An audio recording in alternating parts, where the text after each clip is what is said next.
Goeiedag en welkom by Ken jou regte, aangebied deur Johan Cronje Prokureurs en Eiendomme in samewerking met Fynbos Radio. My naam is Franco Creer en vandag deel ek graag met julle 'n praktiese oorsig van die voorbereiding, aanhoor en implikasies van dringende ex-party aansoeke, oftewel dringende aansoeke sonder kennisgewing aan die teenparty. In die inleidende aspek van vandag se praatjie bespreek ons graag hoekom hierdie onderwerp eintlik saak maak. Dink aan die volgende situasies. Jy vermoed iemand gaan jou maatskappy se bates onwederregtelik van jou besigheidsperseel laat verwyder.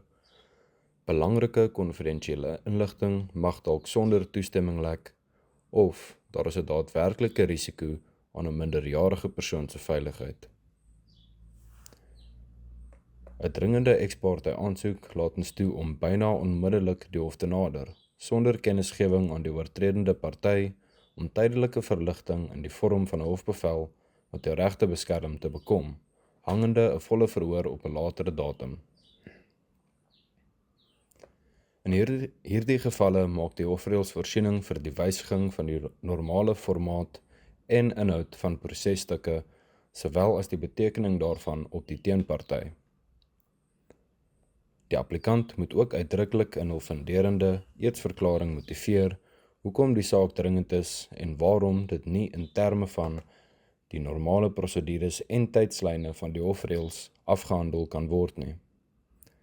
Verder is daar 'n verhoogde verpligting teenoor normale aansoeke om alle relevante feite eerlik te ontbloot vir die hof se oorweging.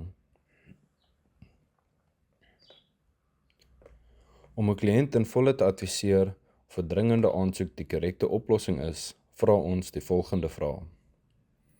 Is die situasie regtig dringend, in sover daar 'n onmiddellike en werklike skade aan u sal toekom en u bevooroordeel sal wees as gevolg daarvan?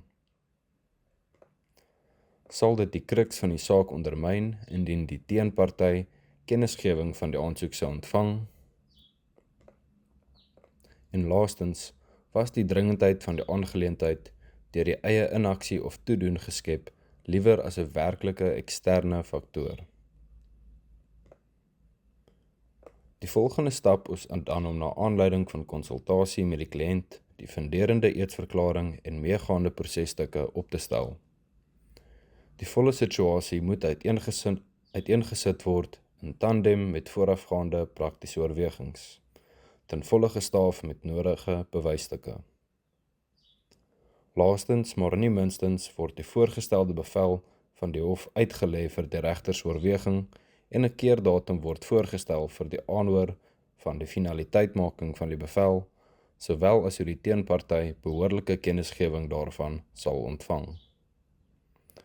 Na die dokumente behoorlik opgestel is, word dit geliaseer by die griffier of klerk van die hof, wie daarna sal omsien dat 'n gepaste verhoordatum en tyd geallokeer word, selfs na ure of oor naweke indien nodig en moontlik.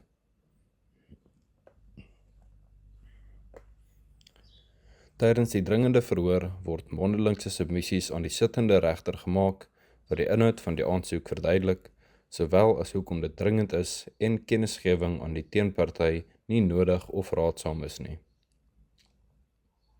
Die regter sal dan besluit of die inhoud van die aansoek, sowel as die afskaffing van normale hofprosedures geregverdig is en of die voorgestelde interim bevel enigsins gewysig moet word. Die toets van of die bevel toegestaan sal word, is of die dringendheid van die saak samehangend verduidelik word, die applikant se regte onherroepelik geskend sal word indien die bevel nie toegestaan is nie, en of dit die wyse is om dit uit te voer wat die teenparty se regte die minste laat skend. Na die interim bevel toegestaan is dit in werking tot en met die keerdatum vir die finale verhoor, en dit word gewoonlik onmiddellik op die teenparty deur die baljie met gedetailleerde instruksies vir die wyse van betekening, metode van repliek deur die respondent, sowel as die keerdatum van die verhoor beteken. Teen die keerdatum sou die teenkant al die kans gehad het om 'n repliek in die vorm van 'n eedsverklaring te liaseer.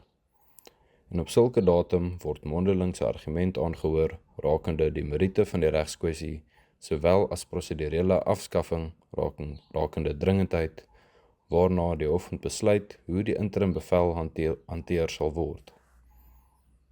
Finaliteitsmaking van die handwys of wysiging.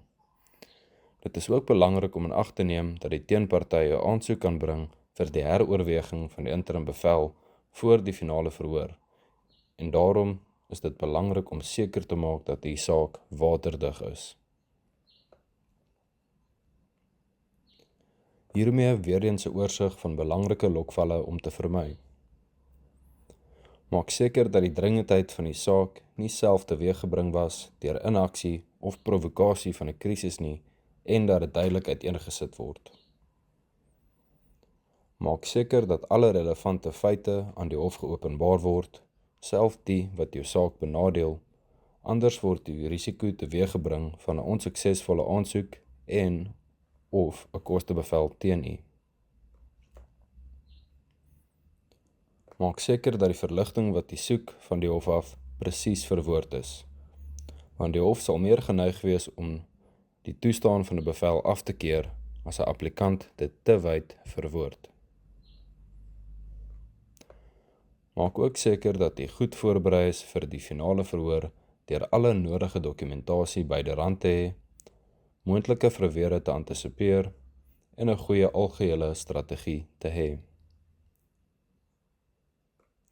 Maak seker dat jy alle nodige reëls volg en direktiewe van die hof nakom om latere ongunstige kostebevele te vermy.